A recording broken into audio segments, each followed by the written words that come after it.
Salam sejahtera Malaysia, denyut nadi suara rakyat bergema di channel ini. Jangan lupa tekan butang subscribe, like dan share. Malaysia kita punya, cintai Malaysiaku, kita jaga kita.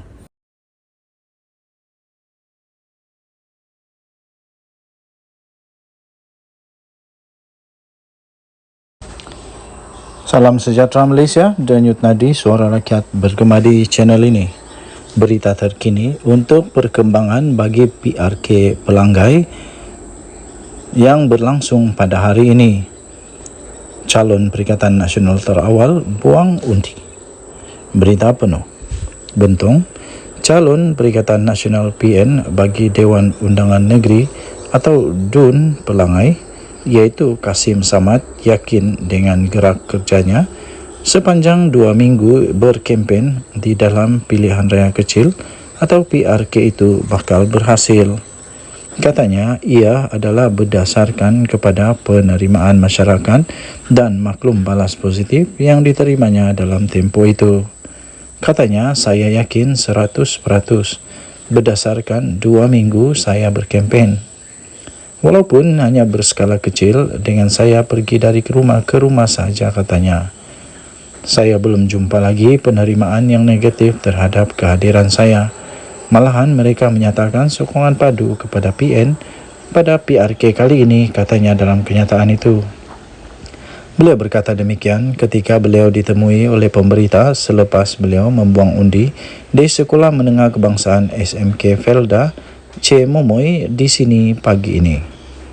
Terdahulu, beliau tiba di pusat pengundian itu pada jam 8.24 pagi yang beliau ditemani oleh istrinya Nur Atikah Abu Bakar. Beliau yang hadir dengan berbaju Melayu putih lengkap bersampin dan bersongkok selesai menunaikan tanggungjawab beliau pada jam 8.29 pagi. Mengulas pada jangkaan kemenangan berdasarkan sasaran keluar mengundi lebih daripada 75% yang ditetapkan oleh Suruhanjaya Pilihan Raya SPR, Kasim berkata Perikatan Nasional PN boleh menawan kerusi kubu kuat UMNO itu memadai dengan peratusan keluar mengundi 65% sehingga 75%. Terdahulu 9 pusat mengundi membabitkan 30 saluran dibuka seawal jam 8 pagi untuk 16,383 pengundi berdaftar memilih wakil rakyat baharu selepas penyandangnya iaitu Datuk Seri Johari Harun meninggal dunia dalam nahas pesawat terhempas di Elmina Shah Alam, Selangor pada 17 Ogos yang lalu. Denyut nadi suara rakyat bergema di channel ini. Jangan lupa untuk tekan butang subscribe, like dan share. Malaysia kita punya, cintai Malaysiaku, kita jaga kita. Kita jumpa lagi. Bye-bye.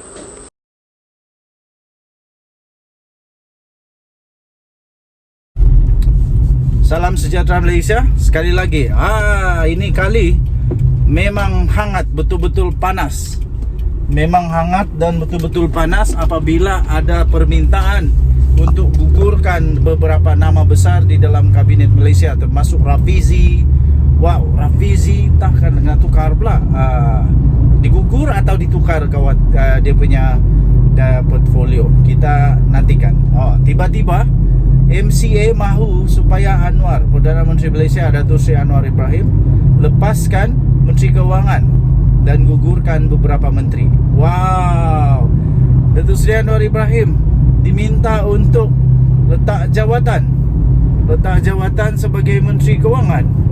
Dan gugurkan beberapa menteri daripada Malaysia Kini baru saja dikemas kini pada 4 Oktober 2023 hari ini pada pukul 11.05 pagi. Okey, baik. MCA menggesa Perdana Menteri Anwar Ibrahim untuk melepaskan jawatan sebagai Menteri Kewangan untuk memberi tumpuan kepada pentadbiran negara di tengah-tengah sekarang ini desas-desus mengenai rombakan kabinet. Okey, jadi berita ini daripada Malaysia Kini ya. Juru cakap bagi parti itu iaitu Mike Chong berkata Anwar sebaliknya perlu untuk melantik Menteri Kewangan kedua yang boleh memberi tumpuan kepada hal-hal ekonomi sekaligus membolehkan Datuk Seri Anwar Ibrahim untuk memberi tumpuan sepenuhnya kepada urusan pentadbiran negara.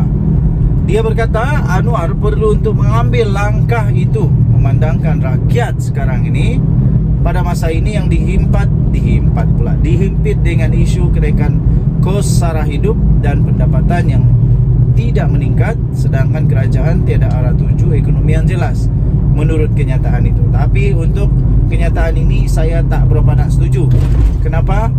Pada pendapat saya Datuk Seri Anwar Ibrahim sedang dalam perjalanan yang sangat betul, sangat tepat untuk membawa negara Malaysia keluar daripada himpitan ekonomi yang tidak menentu ini. Cuma saja kena sabarlah. Tak adalah benda yang magic. Pentadbiran negara Malaysia ini bukan magic. Hari ini dah jadi Perdana Menteri, 2 bulan kemudian tiba-tiba seluruh rakyat jadi kaya raya. Tak ada. Lagipun Datuk Seri Anwar Ibrahim dapat kerajaan, dapat jawatan Perdana Menteri ini pada ketika kerajaan Malaysia punya kedudukan kewangan yang teruk. Jadi Datuk Seri Anwar Ibrahim ada tanggungjawab yang cukup besar, cukup berat untuk memulihkan kerajaan, memulihkan keadaan. Nasib baiklah Datuk Seri Anwar Ibrahim jadi Perdana Menteri. Entah apa jadi pula kalau bukan dia Perdana Menteri. Agaknya jadi apa dengan negara kita? Makin teruk agaknya. Penyelewengan makin banyak mungkin. Lepas itu salah guna kuasa, rasuah masih berleluasa mungkin. Sekarang ini Datuk Seri Anwar Ibrahim baguslah. Sebab sekarang ini dia tengah berusaha untuk memastikan supaya tidak ada lagi salah guna kuasa, tidak ada lagi penyelewengan wang hanya untuk kepentingan peribadi-peribadi, parti-parti tertentu. Cuma kena sabarlah. Ini tak sabar. Alih-alih nak letak jawatan, nak minta letak jawatan pula. Sabarlah, sabar. Cuba beritahu kalau ada yang lebih layak daripada Datuk Seri Anwar Ibrahim untuk selesaikan masalah ekonomi negara. Sekarang ni saya lihat kerajaan Malaysia dalam keadaan yang baik, dalam keadaan yang menuju kepada perubahan, menuju kepada pemulihan ekonomi kita. Tapi kena sabarlah. Ramai orang tak sabar. Selama ini negara Malaysia dah berpuluh-puluh tahun, dah bertahun-tahun mengalami banyak dugaan, rintangan. Tapi boleh bersabar. Datuk Seri Anwar Ibrahim jadi Perdana Menteri je. Orang ingat dia ni apa? Orang magic ke? Apa Anwar Ibrahim ni apa? Ada magic buat begitu je terus jadi. Sebab itu untuk ini saya tak berapa nak setuju dengan apa kata-kata daripada juru cakap ini. Kalau nak kata Datuk Seri Anwar Ibrahim perlu untuk letak jawatan daripada Menteri Kewangan, okey juga, tak ada masalah. Kalau diperlukan perlu, kalau difikirkan perlu. Tapi untuk nak kata ekonomi sekarang tak ada hala tuju, itu saya tak setuju.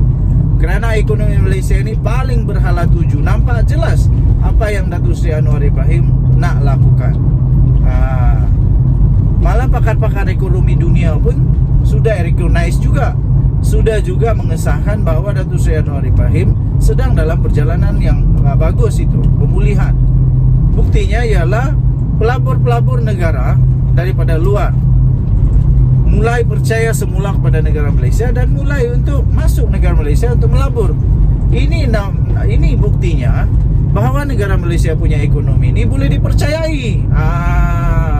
Boleh dipercayai dan semakin maju. Bukan pelabur-pelabur tiba-tiba batalkan, tak ada. Tapi sekarang pelabur semakin banyak untuk masuk negara Malaysia. Tuan-tuan dan puan yang dihormati sekalian, kerana itu saya tak setuju kalau kata ekonomi negara sekarang ini dalam keadaan tak ada hala tuju. Jadi Chong juga yang baru-baru ini yang telah dipilih sebagai timbalan Ketua Pemuda MCA turut mencadangkan kepada Datuk Seri Anwar Ibrahim untuk memecat Menteri Ekonomi. Wah, pandai-pandai, suka-sukanya aja.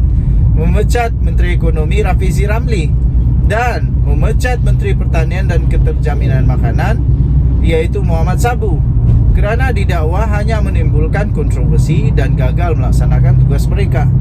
Awak selama ni menteri-menteri lain yang pegang portfolio ini sebelum mereka buat jauh lebih bagus dari dorang? Tak ada. Saya fikir Rafizi ada planning yang bagus, jangka masa panjang, bukan jangka masa pendek. Tak ada lah 1 bulan dah selesai, tak ada. Lagipun Datuk Seri Anwar Ibrahim belum pun sampai setahun jadi Perdana Menteri. Rafizi pun belum sampai pun setahun jadi Perdana Menteri. Jadi tenang, relax, bagilah peluang. Selalunya perubahan akan nampak setelah masuk tahun ketiga atau kedua atau ketiga. Paling cepat 2 tahun, paling lambat 5 tahun, of course lah. Ini janganlah minta sebulan 2 bulan, tak ada lah sampai macam begitu kan. Okey.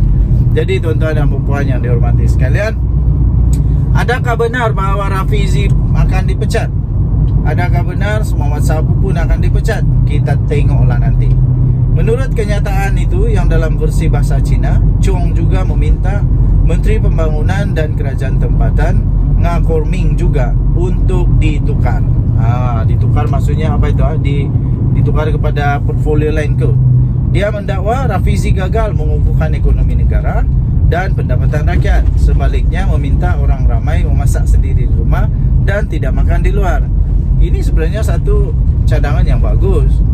Kalau dah tak banyak duit, berpada-padalah. Sendiri mau ingatlah, takkan tak ada duit nak makan luar juga. Jadi tuan-tuan dan puan yang dihormati sekalian, Denyut Nadi Suara Rakyat bergema di channel ini. Jangan lupa untuk tekan butang subscribe, like dan share. Malaysia kita punya, cintai Malaysiaku, kita jaga kita. Untuk mendapatkan berita lengkap, artikel lengkap untuk artikel ini, sila layari malaysiakini.com. malaysiakini.com bertarikh 4 hari bulan Oktober 2023 bertajuk MCA mahu Anwar lepaskan Menteri Kewangan, gugurkan beberapa menteri. Kita jumpa lagi. Jangan lupa untuk komen pendapat anda. Bye-bye.